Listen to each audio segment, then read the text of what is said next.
Oke, baik. Assalamualaikum warahmatullahi wabarakatuh. Halo semuanya, bagaimana kabarnya? Semoga dalam kondisi yang baik-baik saja. Dalam kesempatan kali ini, saya akan menjelaskan tentang permasalahan pembelajaran yang sudah saya temui selama 1 bulan ke belakang, yaitu adalah bagaimana masalah dalam pembelajaran secara umum. Di mana sebelum saya menemukan masalah ini, ada beberapa deskripsi permasalahannya, yaitu saya menemukan karakteristik peserta didik di dalam satu kelas memiliki perbedaan dari mulai gaya belajar sampai dengan pemahaman terhadap materi pembelajaran. Ada juga perbedaan karakteristik peserta didik dapat mempengaruhi kualitas dalam pembelajaran. Nah, dalam satu kelas itu ada banyak siswa yang beragam, mulai dari gaya belajarnya. Ada yang belajarnya itu lebih senang sunyi sendiri, ada yang juga senang ramean, berkelompok, atau ada juga dengan visual atau audio visual, atau dengan ceramah, atau dengan latihan, itu banyak sekali gaya belajar di dalam satu kelas. Dan sebagai guru harus bisa setidaknya eh, menganalisis dan mengenal bagaimana karakter belajar suatu siswa.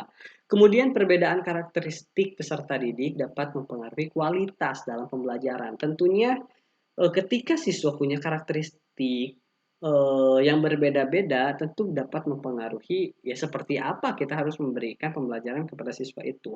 Idealnya sih setiap guru itu punya cara tersendiri menghadapi satu kelas yang memang berbeda-beda karakteristiknya gitu.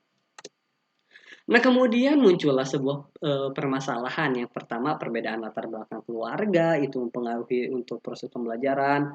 Yang kedua, kemampuan dalam memahami pembelajaran. Tentu IQ setiap orang itu berbeda-beda. Bagaimana pemahamannya kita harus sadar sebagai guru.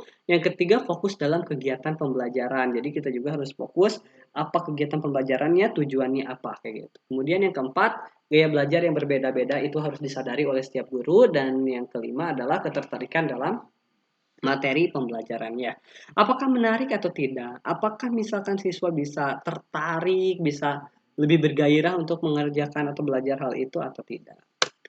Kemudian alternatif solusi yang ditawarkan oleh saya selama penemuan saya itu adalah yang satu menerapkan metode pembelajaran yang berpusat kepada peserta didik. Jadi guru tidak sebagai satu-satunya sumber pembelajaran, bisa aja terjadi diskusi antara siswa dengan siswa, atau misalkan siswa bisa diberikan kesempatan untuk browsing, untuk mencari ilmu, kemudian ada diskusi di dalamnya, guru hanya sebagai fasilitator, itu mungkin saja bisa. Dan itu mungkin lebih menyenangkan karena siswa lebih bebas untuk mengungkapkan apa yang mereka ketahui tentang materi. Kemudian yang kedua, melaksanakan diagnostik kemampuan awal peserta didik. Ini biasa saya lakukan dalam praktek menggambar. Misalkan saya pengen tahu dulu ini siswa sudah sejauh mana tahu tentang seni rupa. Maka ada dulu diagnostiknya dulu. Sehingga saya bisa menyimpulkan rata-rata kayak gimana dan pembelajaran yang tepat itu seperti apa. Yang ketiga adalah menerapkan tutor sebaya dalam kelompok. Misalkan saya membuat sebuah kelompok kecil di mana tempat mereka belajar, dan ada seorang tutor di mana bisa menjelaskan tentang apa yang saya jelaskan kepada kelas. Ini sangat membantu sekali terutama untuk guru. Jadi guru tidak terlalu banyak memerhatikan seluruh siswa, tapi bisa dibantu oleh siswanya sendiri di mana dia sebagai eh, tutor dari temannya, sebagai sumber eh, pencarian tentang teori kepada tutor itu sendiri. Kemudian hasil dari pemecahan masalah ini adalah dalam pemecahan masalah yang menerapkan beberapa alternatif solusi, yaitu menerapkan metode pembelajaran yang berpusat pada peserta didik dengan memperhatikan perbedaan karakteristik masing-masing peserta didik dan menerapkan tutor sebaya dengan membagi kelompok. Tentunya itu menjadi tips yang sangat berguna sekali agar kita bisa menemukan bagaimana solusi dari perbedaan-perbedaan karakter belajar di setiap siswa dari satu kelas. Bayangkan saja, ada 36 siswa, maka kita harus mengenal seperti apa 36 siswa itu dalam gaya belajarnya. Salah satunya bisa dirangkum dengan solusi yang saya berikan ini.